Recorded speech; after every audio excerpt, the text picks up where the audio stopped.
points out that it seems to be different than what everybody else says, but then he proves his thesis from Psukim, and then we'll see what's important about the way the Maharal understands why we're eating matzah on Pesach.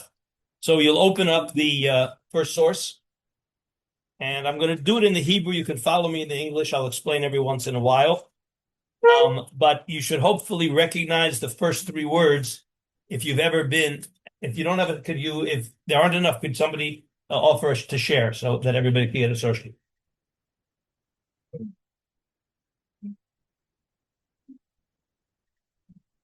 Okay, so you recognize the first three words? Yes, no, come on, guys. Remember what I said? I don't like to give shir to a cemetery. Yes. Ha lachma anya. What does that mean? This was the bread that we ate in Egypt. Yesh lish'ol. Lama nikra hamatzah lechem oni.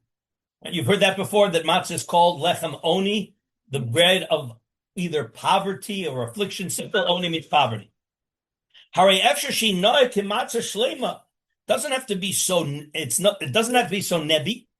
Val shema nikra matzah lechem oni. Then the Maharal says what many people say, and this is probably what you're going to hear in a standard explanation. Asher ratzu lefaresh divrei Haggadah hazot de lekach nikra oni. Follow me in English if you can't follow the Hebrew. You know why it was called oni? Mipnei shehi nemucha ve'ena gevoa. Shachametz kasher nitchametz. Right? Chametz blows up. It's big. It's puffy. Okay, and matzah is nemucha kamo ha'oni. That matzah is like a poor person, very low. The bread is very elegant. It's very It's a person who's has a very full of himself. Like lekachu lechamoni hatama sheni. Number two, para matzah hi kasha litakel. Bitztamucha, it's hard to digest. It's the bread you give to poor people, to poor people, because poor people need that their food should break down slowly so that they're not hungry so fast. Here's the key phrase that he doesn't like. That they ate it in Egypt. Pirush b'Mitzrayim ayu Mitzrim achilim et Yisrael matzah. That it would take a long time to digest, and they wouldn't need so much food. So it's matzah was what the Egyptians fed the Jews. How many people have heard that before? That's it. Nobody else heard this before. So you heard it. So you heard it before. So who heard this before? Who heard this before? Then you weren't listening yesterday. So the Maharal is going to disagree with that definitively. Okay. So, heim dvarim sheyakhisha katuv ve'ha'emet. Both the text as well as reality contradicts this thesis. Ki lo nimtza b'shum makom, lo b'katuv, v'lo b'mishnah, v'lo b'talmud. We have no source, not in the Psukim, not in the Mishnah, not in the Gemara. Sha'mitzrim hayu machilim et Yisrael matzah. Where do we ever see that the Egyptians fed the Jews matzah? Where'd that come from? The Adarabah, b'sifri amru. I don't know if you remember this pasuk when the Jews. One of the things the Jews were complaining about when they were in the desert, when they wanted to complain against Moshe, one of their complaints was, "Look at this, Zacharnu et hadaga asher nochal b'Mitzrayim china." We used to get free fish, and now you're feeding us this man. Yesh, right? Yesh v'adarabah b'sifri amru parsha b'aloch yesh v'inyan sham mitzrim hayunotnim lehem dagim chinam haloksiv l'chuyivdu ve'ateven. What did it? They gave them fish. They didn't even give them straw. How do you see that they ever gave them fish? Elet means chinam, free from mitzvos. Okay, but we never see anywhere that the Jews complained that the Jews ever said that we got matzah in Egypt. V'od shakatuv omer. Listen carefully to the psukim. Lo tochal alav chametz, shivas yamim tochal alav matzah. You have to eat 7 days matzah. Lechem oni. Why? Ki bechipazon yatzata mitzrayim. Because you left Egypt quickly. They gave you the din. You have to eat matzah. What's the reason why I have to eat matzah for 7 days? Because we left Egypt quickly. What's the connection? V'im lechem oni nikra al shem shemachilin oto ha'ani. Lama, if it's because you feed matzah to the poor people and to the slaves. Lama amru Torah tochal alav matzah lechem oni shemachilon oto laniyim keep b'chipazon. What's the connection between feeding matzah to poor people and you left Egypt quickly?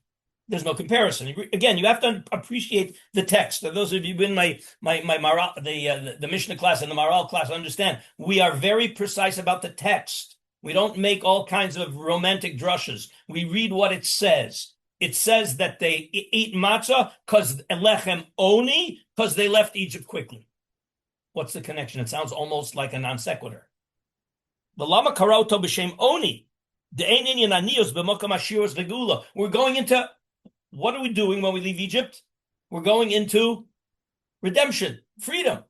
So what does lechem oni have to do with going into freedom? It's exactly the opposite. You're gonna eat lechem oni because you're leaving Egypt freedom. Contradiction. I understand why I eat the maror to remember, but where in the world, says the Maral, do we ever see that they ate matzah in Mitzrayim? And what does matzah have to do with lechem oni going into freedom? Everybody hear the problems? Hold the questions for a few more minutes. Omnam pirush hadavar. So now the Maral is going to give you his chiddush. Ki hamatzah nikra lechem oni, v'hefech matzah ashira. Why? Shekasher yesh b'shemen udvash nikra ashira. That's matzah ashira. That's with all kinds of good things added besides the flour and the water. Ki hadavar ze ma'ashir halechem v'zeki ha'ani. Now let's talk about an ani. An ani doesn't have anything extra. He only has the bare minimum. That's an ani. A poor person has the bare minimum. Okay. Ein lo mamon rak atzmo v'gufo. The only thing the ani has. What does an ani own? He owns nothing except himself. Everything else he doesn't own because he has nothing. The hamatzah gam kain. Now, what's the parallel between matzah and a poor person? Kasher ein barak etzem ha'isa she'atzmut ha'isa hu hamayim v'akema. Matzah has itself and nothing else. What is itself? Flour and water. What's missing from the matzah that chametz has? I can turn the dough into chametz without yeast. Time. There we go. Okay. There's nothing except flour, water, and nothing else. That's an ani. There could be other things. As you said, there could be yeast. There could even be time. Okay, I'm skipping a couple of lines. Okay. So therefore, Lekacha matzah, the second to the last line. Lekacha matzah lechem oni. But you have to ask the following question. Ma inyan ha'anius. What does poverty have to do with freedom? Instinctually, we understand that that poverty is the opposite of freedom. Poverty is very, very restricted, very limited. Okay, so everybody appreciate the problem. So we don't understand why matzah is called lechem oni, and we don't understand why it's connected to our leaving Egypt. I don't have. All right, where do you pick up next? Ulai? Is that the next thing you have? Mm-hmm. Yes. Okay. Ulai yikshelacha ma inyan ha'anius elacherus halo shnei hafachim hem acherus ve'anius halo davar ze ein kasha. This is not a problem. You guys are following me in the English. If you can't follow the Hebrew, okay. Ki ha'anius be'atzmo. Listen to this. Anius ba'atzmo hora ala geula. Why? She'ein inyan geula. What does geula mean? What does redemption? What does freedom mean? Ein lo shum tziruf el zulato. Independence. Independence. A wealthy man. Is he as a wealthy man, is he independent? Well, if to be a wealthy man, what's he dependent on? His money.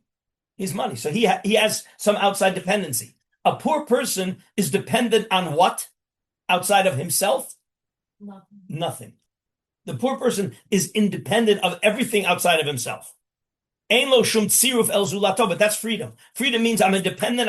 I'm not dependent or controlled by anything outside of myself. Lo kamo ha'eved she'eno omed ba'atzmo. The eved certainly is not independent. He's controlled by the master. Yesh lo tziruf el zulato ha'odon. He's connected to the master.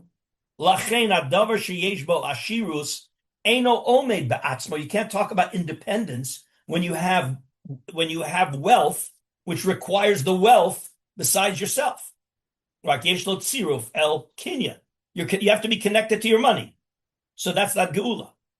Aval hadavar she. Are you guys following this? Aval hadavar sheyesh bo aniut ein lo kinyan. Well, on the one hand, he doesn't have anything, but he's completely independent. Rak omei ba'atzmo, that represents geula. Geula is independence. So as long as I'm not dependent on anything else, that's called freedom. Ki ilu ayah hamatzah, shehi lechem oni more al b'nei adam shein b'nei chorin, hayalo lishol halo ein ani yosim and cherus klal. Aval lechem oni hazeh, here now. So certainly a poor person can't be said to be independent. But lechem oni, bread which is oni, meaning dependent on nothing but itself, hu boal etzem hayetzil lecherus, ve'etzem hayetzil lecherus enokim bistalik inyatzir. We're talking here, says the Maral. You know what matzah represents? It represents the process of emancipation. It represents the process of freedom. Shaloya nimtza hitztarfut klal kasher ein kan hitztarfut. When I can have something that is not connected to anything but itself, that is emancipation. But lefika, here's the where we get to the practical. Tziva lecho lechem oni, shehu hamatzah. So now matzah represents independence because it's not dependent on anything outside of itself, and therefore we were commanded to eat the matzah belil yitzia.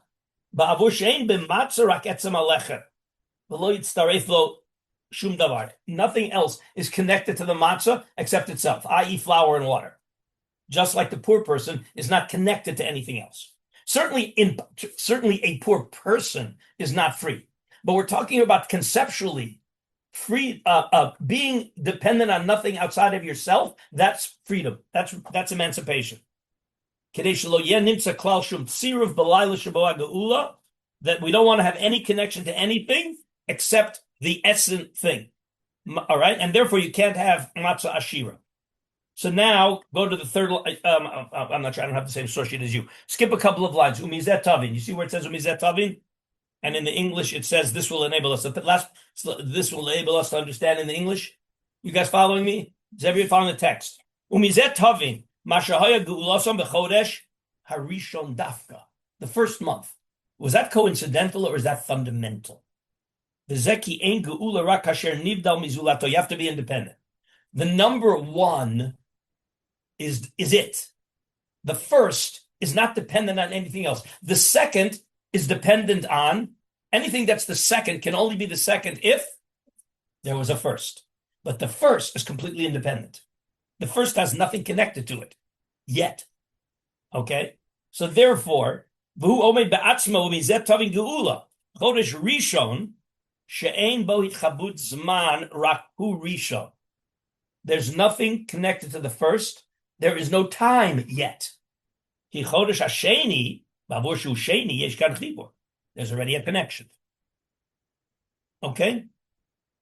All right. Till here, now I'll take questions. Yeah. It makes sense why the slaves ate matzah though, because they're going out. They don't have any time. Excuse me, are you talking about in Egypt or as they're leaving? As they're leaving.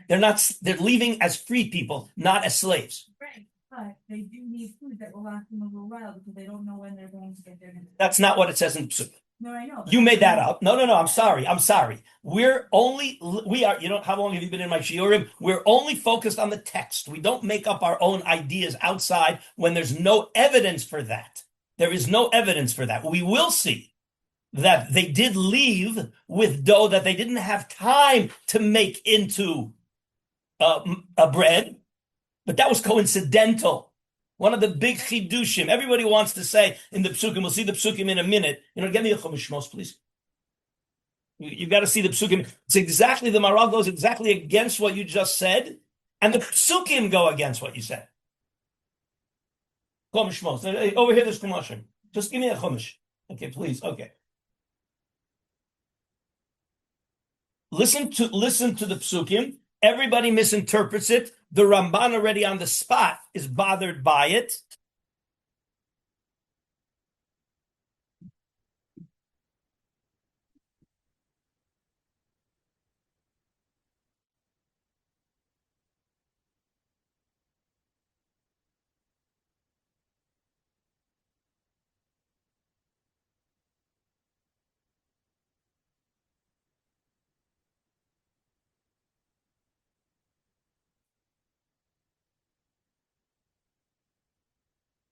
They get out fast. We want you out fast. And the nation took its dough, terem yechmatz, before it could become chametz. They were baking their bread, and they had to get out so fast they didn't have time to allow it to rise. They took it out before it rose. So wait a minute. Is that the reason why we eat matzah? Guess what? They were commanded to eat matzah already before they left. They were commanded to eat matzah with the Korban Pesach. A. B. There was no mitzvah. This is one of the big chidushim. There was no mitzvah to eat matzah for 7 days now. The mitzvah to eat matzah 7 days was in the future. And therefore, when it says now that they took out their bread, their dough, and it didn't have time, that was coincidental. It just happened how fast they left. But it wasn't because of matzah. You hear? Again, I want you to pay attention to what the psukim are saying. Again, this is against all the conventional wisdom, but we have to learn the psukim. And the Ramban says it explicitly. The Maral is going to work on that. Now questions. Yes. But you just said that it was coincidental. But wouldn't it not have been coincidental? It would have been like, that's what God intended for them to experience. Why? Like, so. Why did it happen? Why did it happen? You're right, on a certain level. But we got to connect the dots. Vayisa amet mitzokei kerem techmatz. Right? I'm sorry. Vatechazak Mitzrayim alam lemaher l'shalcha min haaretz. Ki amru kulanu meitim vayisa amet b'tzekot terem yechmatz. You're right. They had to take it out. I'm going to use an important word that's going to come up in a few minutes. Fast. They had to leave fast, so there wasn't time. Was their leaving fast coincidental? Was the fact that they leave fast, was that coincidental? Or was that part of the essence? Where do we see that in the text? Where do we see that in the text? That was fundamental. You just described a coincidental occurrence. Okay, what does it say in the text? We have to go back. What's the commandment to eat the Korban Pesach? Eat it, matnechem chagurim, and you have to eat the Korban Pesach. Ki b'chipazon yatzata mi Mitzrayim. What was that coincidental or fundamental? What? Chipazon, you left Egypt in haste. Chipazon, was that coincidental or fundamental? Well, on these psukim, it sounds like it was coincidental. They're chasing us out, and we got to get out, so we don't have time for the dough to rise. That's what you're alluding to. It's coincidental, and to you, there's no such thing as coincidental. Yeah. Well, there are things that happen coincidental, but you can only know that it wasn't coincidental but fundamental because it says chipazon. But of course, then that begs the question: why? What does the chipazon have to do with the redemption? Think carefully about this question. God's redeeming us. What's the inherent issue of chipazon, which we find over and over again in the mitzvah? So let's see now. Let's go back inside. Okay. So now, where am I? I'm on source 4. How does your source 4 start? Umizetavin. Now he's going to translate the psukim exactly as they are written. Shivat yamim tochal alav matzot lechem oni. I have to eat matzah lechem oni ki b'chipazon yatzata mi Mitzrayim. What's the connection? Tochal lechem oni, shehu halechem haomed be'atzmo, eat in bread that is independent of anything besides itself. Ve'en lo itztarfut el zulato. Ve'lama tochal ze halechem. Why do you have to eat this bread? Ki b'chipazon yatzata mi Mitzrayim. Wait, what does chipazon have to do with this? Everybody, I want you guys to feel the problems here. You guys think these words are just so romantic and we put all the words together and it's so nice. There has to be a connection. Says the Maral, inyana chipazon. What does chipazon mean? Alacrity, fast. Hu mihirut. Ve'ein bo iku vehemshech zman. What's missing from chipazon? Time. And what else is missing from matzah? Time. Now, ki kishem sheyotzu b'chodesh rishon, which is not connected to anything else. It's the beginning of Jewish time. Mipnei sharoi chodesh rishon ela geula dafka mitam asher baer. Ki ein geula rak kasher ein tzirov. Geula means independence from all connections. Okay? V'zeu chodesh rishon. V'lo haya kan chibur v'tziruf chadashim. V'chein ra'ui shetiyeh geula be'ikuv, shelot tiyeh geula be'ikuv zman. Normally, what do physical processes take? How do we measure time? I just wrote an article, you'll see it in the Hashavua tonight, about the definition of time. Anybody who Googles the definition of time will come up with a lot of confusing double talk. Okay, because the scientists have a lot of trouble defining time. Okay? But one of the things about time is that it's the relationship between matter and space and unfolding things, process. Time implies process. Okay? When God takes us out of Egypt, it's not a natural process. Every natural process requires time. You guys studied chemistry? Biology? Every natural process requires time. God taking us out of Egypt was not a natural process. Where do you see that in the Haggadah? Who knows where it says that in the Haggadah? Ilu lo hotzianu mi Mitzrayim, hare anu uvenenu uvnei vanenu avadim leparo b'Mitzrayim. Do you guys recognize that? It says that if God wouldn't have taken us out, we'd still be slaves. Is that historically true? Is that historically true? 3,000 years, no nation, every nation eventually either disappears or gets independence.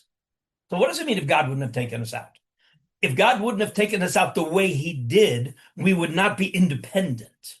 Because if it happens over time, it's part of the natural process. Natural processes require time, and you are a prisoner of that time. You're controlled by time. And God wants us to be completely independent. Let's read that inside in the Maral again. Kach ra'ui, I'm in the third line in the Hebrew from the bottom, and in the English, this is appropriate.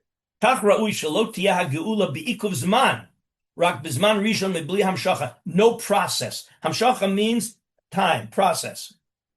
Okay, the ein bot siruf klal. Shekol rishon, the first, always is no connection, because it's the first. It's not connected to anything. The first is never connected to anything. Okay? And therefore, God took us out on the first month with alacrity, with haste, no time. This is not a natural process. It's a supernatural process. Okay? We're going to skip now to another section, so I'll stop here for other questions. Yeah. Maybe like decide the already like the first month. We decided that after. The first mitzvah that the Jewish people were given was HaChodesh Hazeh Lachem, chapter 12, Shmot. That you have to start counting time with the lunar cycle, and Nisan is the first month. And that was given to them before they even left Egypt. They like tracking, not just tracking the months, but tracking like what month as well. Well, it was only 1 month. There's nothing to track on the first month. They were still in the first month. There's nothing to track. So They're being given a mitzvah of how to count time. It's a whole different shir. It's alluded to if you read my article tonight, just to touch on it a little bit, but that it's the first mitzvah. Jews count time by the lunar calendar, by the moon, not by the sun. You know that. Yeah. You know why? Okay. So I think we had that. I think I had that in a Moments of Inspiration a couple of weeks ago. Anyway, let's pick up source number 5. Everybody with me? You can't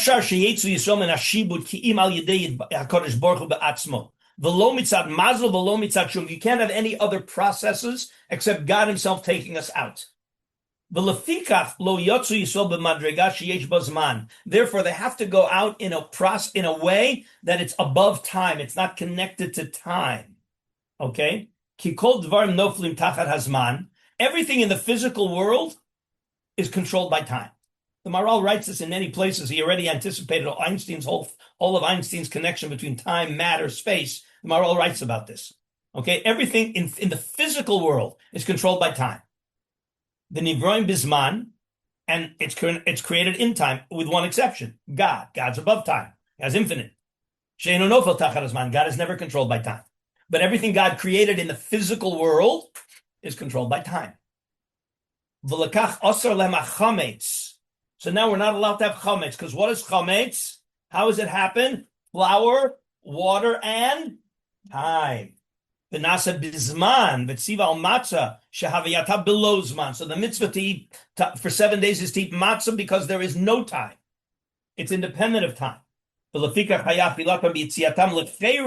Maral is challenging this idea that they ate matzah because they were slaves, because they were impoverished. No, they ate matzah because they're going to freedom, and matzah represents independence. Matzah has no time. That's no process. And therefore, that's what you eat, and you don't eat chametz, which is a process of time.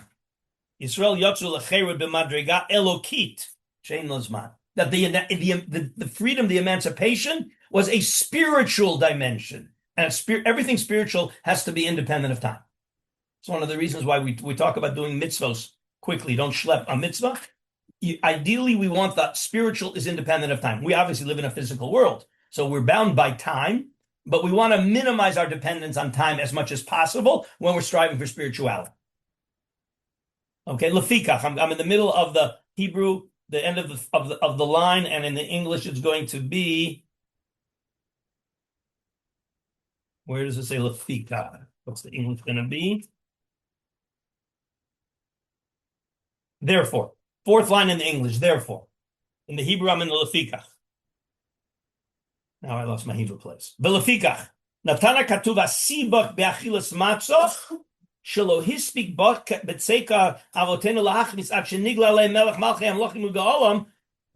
the connection? Zachar melech malchei amlachim, because God took us out, and therefore, this answers your question. It wasn't just coincidental. Who's Sarnachama? It was coincidental and not coincidental. In those, God didn't allow us to have the time to bake to have the bread, to have the dough sour, because we had to leave with no time. And that's why, keep a chipazon. That's all connected. Therefore, chametz was prohibited, right? I'm sorry, I skipped over to the English.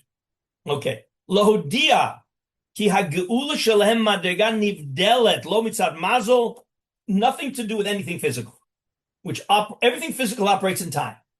Even mazalot, even the constellations and all kinds of, you've heard of mazel, whatever it is, but that's part of the physical world. On a certain level, it operates in time. Okay, that's why we have certain times that are, good times and certain times that are bad. Everything is time. The emancipation had to be no time. Okay? All right. Okay. I'm going to stop here, and because the next section is very important, it's a little bit more general, I think. And I'm pretty sure I brought that. No, I'll have to tell it to you outside. No. Okay, we're still back in Nagara. Questions? This is this Maral is revolution. Okay? I'm not sure it's a good idea to try to explain it at your Pesach Seder to people who are not educated in the world of the Maral, because again, it's against everything. It's against what you were taught yesterday, right? No? The same thing. We didn't do the part about it being in haste. We did the first part. Oh wait, again, the Maral rejects the idea that the Jews ate matzah while they were slaves in Egypt. Yeah. I think it was from Okay, good. Who taught this? Rabbi Forcing. Okay, fine. Yes, that's good. All right, good. So he's on board. Yes. There was a question. Okay, yeah. But anything spiritual shouldn't be bound by time. Just like practically, we have a lot of things, I guess, today that are spiritually that are bound by time. Give me an example. Like davening, candle lighting, a lot of things, and like even Pesach. Pesach is happening at a certain time. Yes. Okay, because we live in a physical world. And our mitzvahs have to be performed in a physical world. But we want to minimize our dependence on time. That's the idea of mitzvah haba liyadcha al tachmitzena. All right, the Gemara says, "Ushmartem etz hamatzot." You have to guard the matzah that it doesn't become chametz. They make a drasha. Ushmartem et hamitzvot shelo tachmitz. That the mitzvah itself shouldn't become stale, shouldn't become chametz. We don't delay when we have an opportunity for a mitzvah. That it shows whether we're doing the mitzvah controlled by time or as independent of time as we possibly could be. So we live in a physical world. Do we allow ourselves to be prisoners of time, or no? As much as possible, we want to be independent of time. That's in the spiritual process. I guess it's the dependence on time. It's not just time. It's the dependence on time. Allowing yourself to be controlled by time. Right. When you think about it, the thing that controls us most is time. Because again, time is something that is part and parcel of the physical world. Okay, and therefore it's when you don't want to be controlled by your physicality, and therefore again, this is abstract, a lot of heavy abstract stuff. Wait, you had a question first, and then go ahead. Yeah, no. Just yesterday when we were speaking about the like Matzah representing independence, it was kind of related to the fact that like we need to find like as much independence as possible, and it was like related to like Chabad Shluchot who go out in the middle of nowhere and like don't have a kahila. Can you just explain like when we're eating the matzah, what does it mean that we should like embody this independent, like, because I don't really understand that you're supposed to just like have no. You are like, eating can't be bread dependent. that again, I'm not gonna. The examples you gave, I'm not going to relate to. But you're eating bread. You're eating bread that is independent of time. Okay, and that represents complete emancipation. The moral says basically what you're doing is you're eating bread that's dependent on nothing but itself. And you want to be free? Don't be dependent on anything but yourself. And unfortunately, if you pay attention, you're very dependent on lots of things that have nothing to do with yourself. How far do we need to go in that?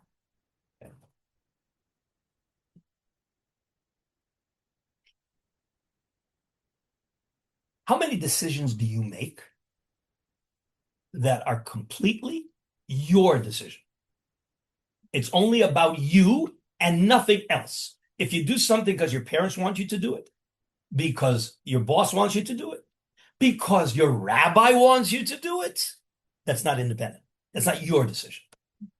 You have to think carefully how often you decide. Go deep, okay? So that's the ideal. The ideal is that you have deciding. Obviously, you want to make the right decisions, okay? But at the end of the day, you want to do it not because there's any outside forces forcing you to do it. There's no question, okay, that most of your activities are controlled by social pressure. How you spend your time, how you dress, what career you're going to have, social pressure. You didn't make the decision, okay? Okay, so that's the answer. That's the answer I have. You had a question. Is time, are we talking specifically time? Because it feels almost it's impossible to live in the world not dependent on time. Okay, so that's a mistake. You said almost. You said it's almost impossible. That's a mistake. It's impossible. It is impossible. Okay, it's impossible. Okay, so you live in a world of time. Okay, but you want your spiritual activities to be as much as possible not controlled by time. In what? Like, what's a practical example of like how? When you have an opportunity to do a mitzvah, you don't waste time. Uh, You don't spend time. You don't spend time. Okay. Again, we're looking here for independence. One of the things that controls us is time. One of the things that controls us is social pressure. so it's like Wait, now listen carefully. Social pressure controls you. True or false? true. Think deeply how many of your decisions are built on social pressure, on parental pressure, on peer pressure.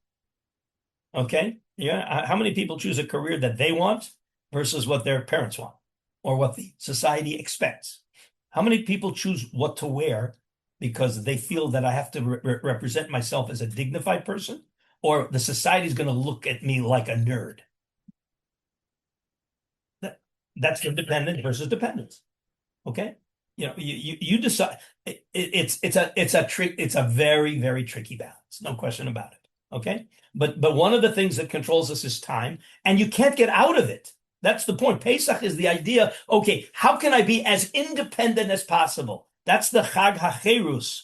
When we're sitting there at the Seder, what we're doing, I strongly recommend that you have a look. Abraham Tversky has a Haggadah with a lot of introduction of it. He talks about how independence.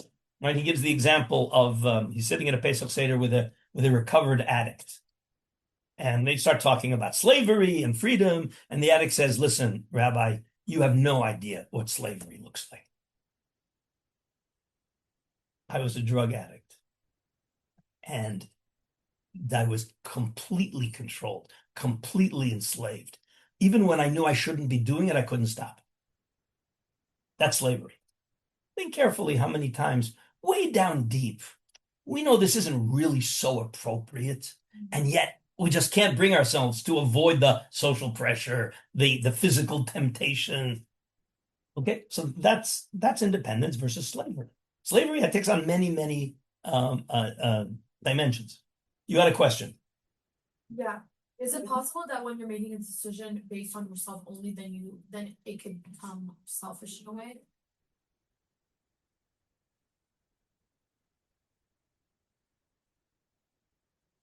That's a really deep question. And I'm going to say an extreme statement, and then I'll explain to you. The answer is no. If you make a decision based completely on you, it can't be selfish, because you is your neshama.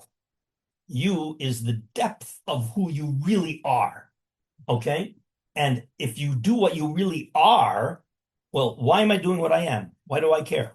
Only because you realize that the depth of your neshama is you're created in this world for a purpose. And therefore, if you focus completely on doing what I am here in this world for, that's not, again, it could be because you want to, you want people to, the depth of purpose, the depth of you is not egocentric. Egocentric is only because of all the other junk around you, okay, that you turned into you, okay, or that society turns into you, okay, whether it's your career, right, or your money, or your clothes, all right, or the car you drive, okay, depending on what society you live in, okay, all right, we're ready to go to the next section, okay, Gvuras Hashem, Maral's Gvuras Hashem, okay, yeah, okay, let's see if I have a second. I have a little note here from my physics class, because we're about to get a lesson in physics. There it is. Is that it? Yeah. Yes. Okay. So I'm going to do this one in English. Okay. So it will follow all right. Redemption, taking them out of Egypt, was with power. Where do we see the word power? Ki bechozek yad. What is chozek yad? The power. I want not strong power, powerful hand. Okay.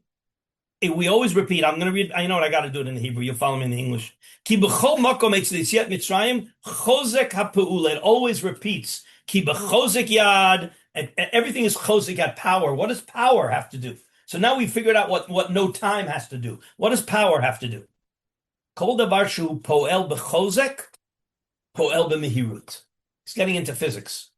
Okay? When you want something to be powerful, the more speed you can apply to it, the more powerful it is. I have here my definition of, where is it here?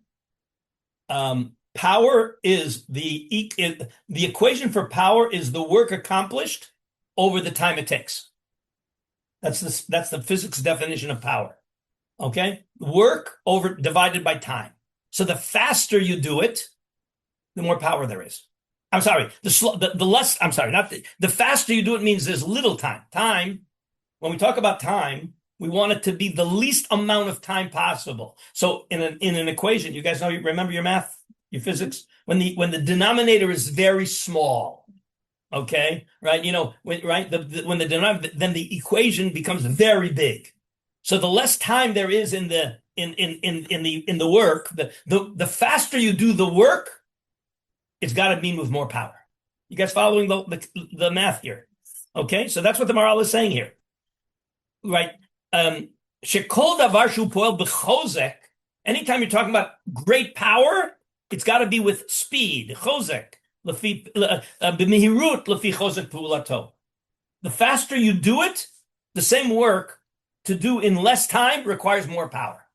The same work to be done in less time requires more power. I hope that makes intuitive sense, besides mathematical sense. What do I have to remember the day of the Exodus? Which implies, right? And then it says, God took us out of Egypt, b'chozek yad, and don't eat chametz. Perush. Ki ha-chametz shenaseh be'ikuv zman. So chametz is, we'll call it flabby, because it takes lots of time. When you do something that takes lots of time, that's flabby, okay? When you do it tight, contracted very fast, that's tight, okay? Chametz naseh be'ikuv zman. Ein ze chozek. Aval hachozek. Follow me in English if you can't follow the Hebrew, but it's so poetic in the Hebrew. Aval hachozek ma shenaseh bli zman. The more power, the less time to do the same activity.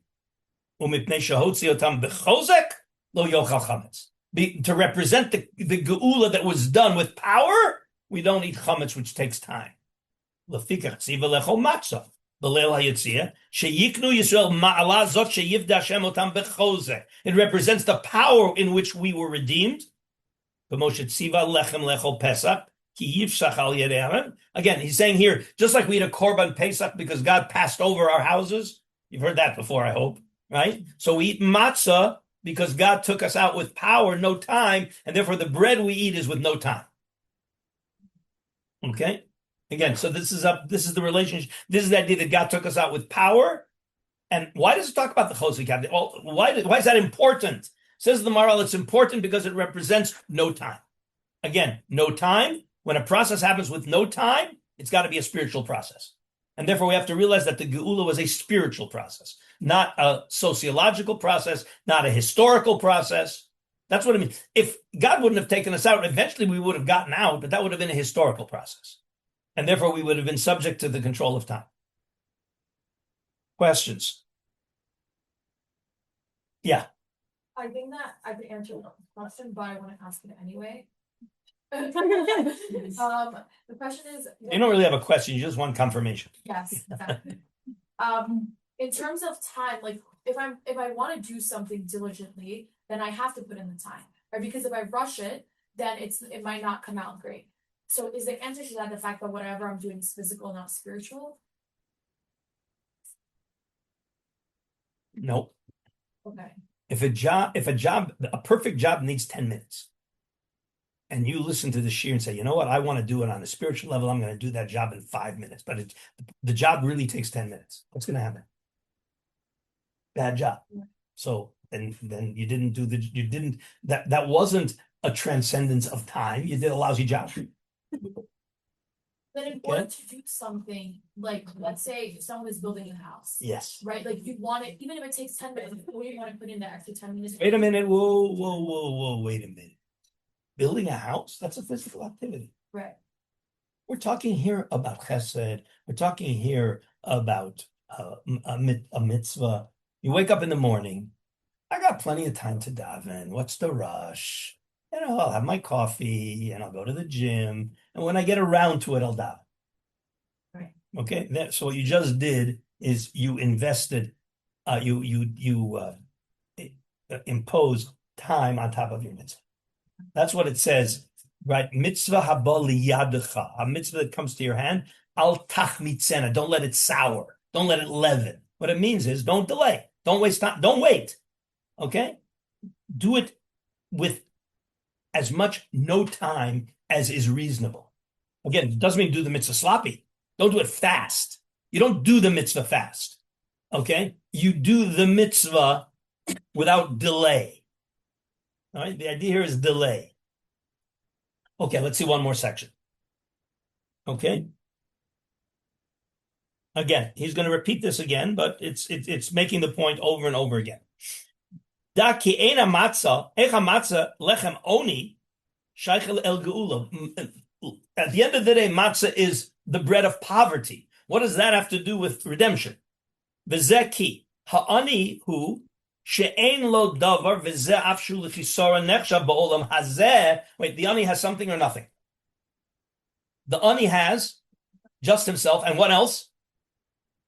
And what else does the ani have besides himself? Fine. The ani has nothing. That's the whole point. That's why it represents redemption. Redemption's freedom. There's nothing but me. But wait a minute. A poor person, is it good to be poor or bad to be poor? Is it good to be poor or bad to be poor? Guys, don't be so romantic. Please be practical. Is it a good thing to be poor or a bad thing to be poor?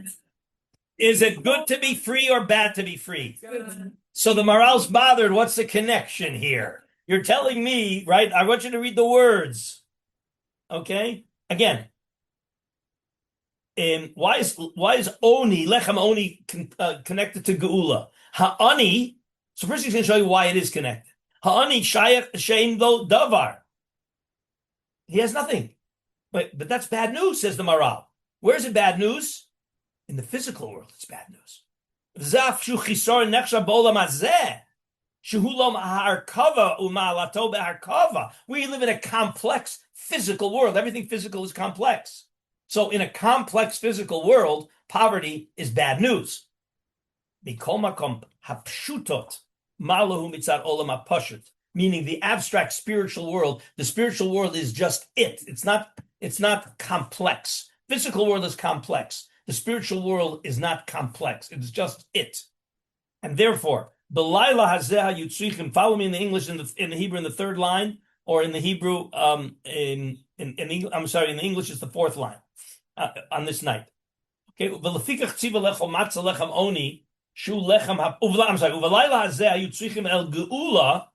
Shalom mitzad olam hazeh shulam amurkav. Their redemption had to be transcended and spiritual, not part of the physical world.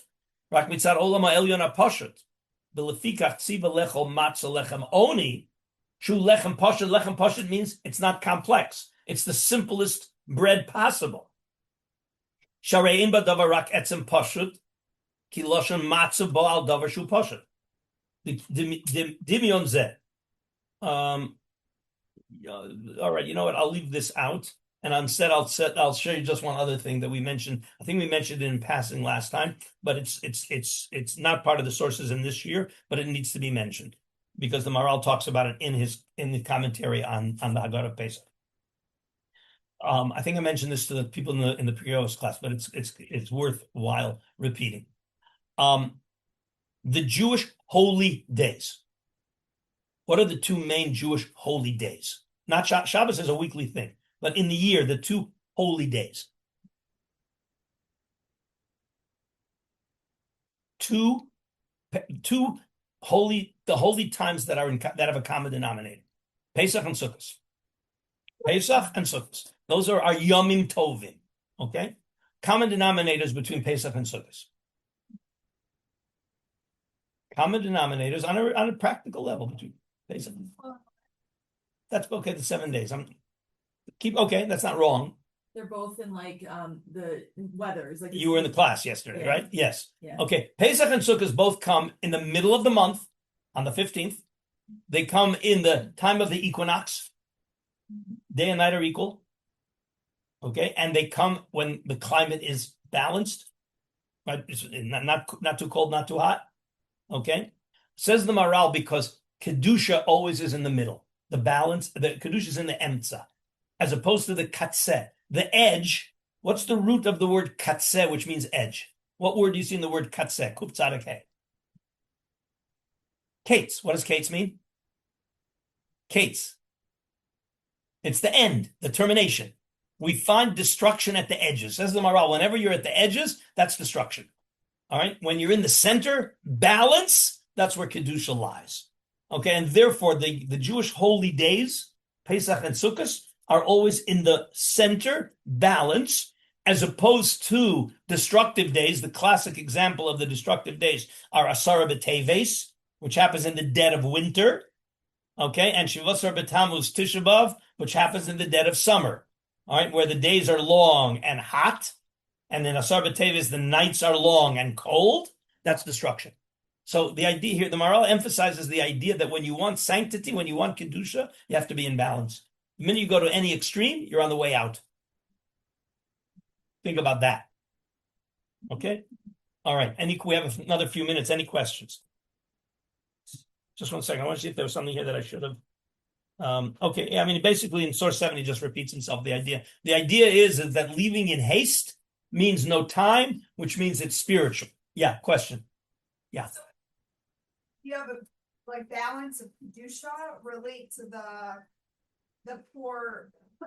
Not related. Well, no, two separate. No, the two sides. I said that's right. It's a separate idea. It's a separate idea. The idea of the poverty and emancipation. That's a unique thing for Pesach. That has nothing to do with Sukkot. It's a unique thing of emancipation on Pesach, and you have to know you're going into Pesach. I gave you a general concept. The general concept of balance is where spirituality is. That's, by the way, that's not relevant to Pesach or Sukkot alone. that's relevant to you every day. Every day, your activities have to be balanced. Anytime you go to an extreme, you're on the way out. That's what the moral says. There's no kedusha on the extremes. Kedusha is always in balance. It is an extreme. It's extreme not having any physical anything. Yes, because says the moral, in the physical world, being a poor person is not good news. It's bad news. That's what he said. Go back again. I want you to see why he says that in the beginning of source 7. I'll read it in the English. Go look at source 7. You should further understand how matzah, the bread of poverty, is connected with redemption. A poor person is one who has nothing. So is that good news or bad news? Well, it's certainly a deficiency and a handicap in this world, since the material world is one of combination and connections. And in this world, you need stuff. You agree that you need stuff in this world? Yeah, stuff, not a lot of stuff, but you need stuff. Okay, so a poor person lacks stuff. So in the physical world, he's at a disadvantage.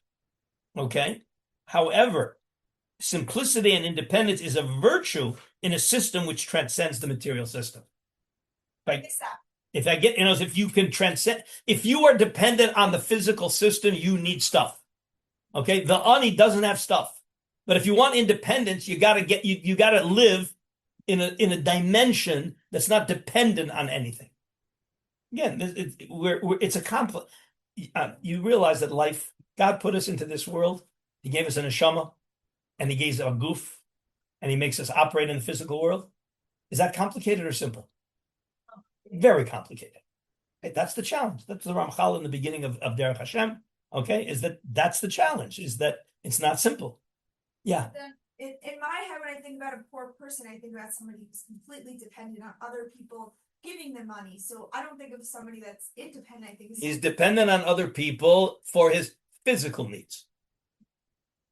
But his being is dependent on what? A rich person, his being a rich person depends on, say it, on his money. Well, that's outside of him. The poor person's being is dependent on nothing. Just him. No, that's his physical existence. We're talking about his being. His being as a poor person is him. Being as a rich person is not you. It's you plus money. You hear the difference, okay? By the way, that's how the moral explains. Ezu Ashir, Hasamech Bechelko. Okay, as I always say when I teach that Mishnah, don't try to go into the bank and get $1 million mortgage with that. Oh, I'm a rich person. I'm Samech Bechelko. The moral and the proof text that he brings, it means you're not dependent on anything outside of yourself. That's an ashir. Yeah. Questions. So one, is it also not that the rich person is not dependent upon anything because God has created the conditions where they have that wealth? And also, my other question is No, I'm not sure I understand your first question. my first question is again, I'm going to repeat the words again. Understand the words. His being what he is he independent of anything outside of himself? Or does he depend on something outside of himself to be what he is? If you define him as a rich person, he has to be dependent on something outside of himself. But isn't it just the conditions that God created for him? So what? I understand. So, but wait a minute. You just distracted me from something that is a non sequitur. I didn't ask how he got there. I asked what he is. You want to say God made him that way? That's a different discussion. Right now, what is he versus what is the poor person? The poor person is what he is with nothing outside of himself. True or false? I don't understand why it's different from the rich person. Because he isn't what he is without money. The poor person then isn't a poor person. He's just as a person. Again, now we're going to play semantics. Now we're playing semantics. Okay, an ani is a person defined as somebody who has nothing, that he has no resources to share with anybody else. He's completely dependent on receiving resources from outside of himself. But that's how he functions in the physical world. Try to understand his being. He is. Can you understand what he is? He is him with nothing else. He can be him. He can be himself. without anything outside of himself, if he's defined as a poor person. If you define somebody as a rich person, a person who defines himself as a rich person, so he can only define himself as a rich person if he has him and his money. Don't talk about how he got it. That's not part of the discussion. So how is that applicable to us and how we like go into Pesach and How do you define yourself? How do you define yourself? like rich or poor? How do you define yourself by you, or do you define yourself by all kinds of outside things? Think about that. That's a deep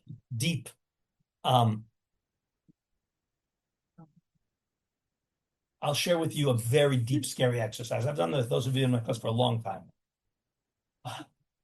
Think about what you want. Tell me something you want. No, tell me Flight something back you to want. Israel. What? I want to flight back to Israel. Why? Because I want to be back in Israel. Why? After Pesach. Well, so you don't want to fly back to Israel. You want to be in Israel. So why Right. do you want to be in Israel? Because I like Israel. Oh, so you don't want to be in Israel. You just want to be what you like. Every time I ask you, what do you want? Every time, this is a scary exercise. Every time I ask you what you want, and you say something you want, and I ask you why, and you answer because, so you didn't really want A. I want A. Why do you want A? Well, I want A because of B. Oh, so you don't really want A. You want B. You following this? Very scary when you think about it. I want a lot of money. Why do you want a lot of money? Security. Why do you want security? Because I'm in depression if I don't have money. So you want to not be in depression. You keep going. I'm going to tell you where this is heading. It's a very scary exercise to do because you are supposed to get to a point where you can't answer the because. I want it, and I can't tell you why I want it. In the Kabbalistic literature, what that says is, that's you. Ki haratzon hu hanefesh. Nefesh is you, your personality, your life force. What you want is your life force. And you got to go deep and say, what do you really want? I want a husband. Why do you want a husband? Because I'm lonely. Okay. Why? So what? And so you don't want to be lonely. Excuse me. Ask me, Shalom. Want to serve him. Oh, and why do you want to serve him? Why do you want to serve him? Because I'm going to get. Because no. Listen, ladies, this is not a joke. This is serious, ladies. This is serious business. This is if I already opened the door, you have to realize how scary and serious this is. Okay, you keep asking why you want it, and you can answer because. Then that's not really what you want. You want the because. Till eventually you reach a point. Okay, that's by the way where we talk about Ratzon Hashem. Okay, there's a big mistake there in the one of the Kiruv books. Okay, God has no needs. God doesn't need anything. I know they like to tell you God needs you to keep mitzvos. He needs you to. God doesn't need anything because need implies missing something. God is perfect. He's not missing anything, but he has wants. That's Ratzon Hashem. And why does God want it? You can't answer that question because his want is his essence. So when you can identify Ratzon Hashem, that's the essence. Again, it comes from the Kabbalistic literature. Ki haratzon hu hanefesh. You want to see where it appears in Chumash? When Avram is negotiating with the people for Maras HaMachpelah. So the Pasuk says when he's asking them to meet Ephron, im yesh et nafshechem lifgosh. Im yesh es nafshechem. Says Rashi on the spot. What do you mean? It's nafshechem? Ritzonchem. Nefesh is rotzon. Your essence of your life is what you want. That's you. That's the you. So if you want, you know what? You know why I want a career? Because I want to do what my parents want. And why do you want to do what your parents want? And you can't answer that, so then you live for your parents. Okay? I dress the way I do, so I'll be accepted socially. So what do you want is social acceptance. And why do you want social acceptance? So some people you can ask that, because without social acceptance, I'm lonely.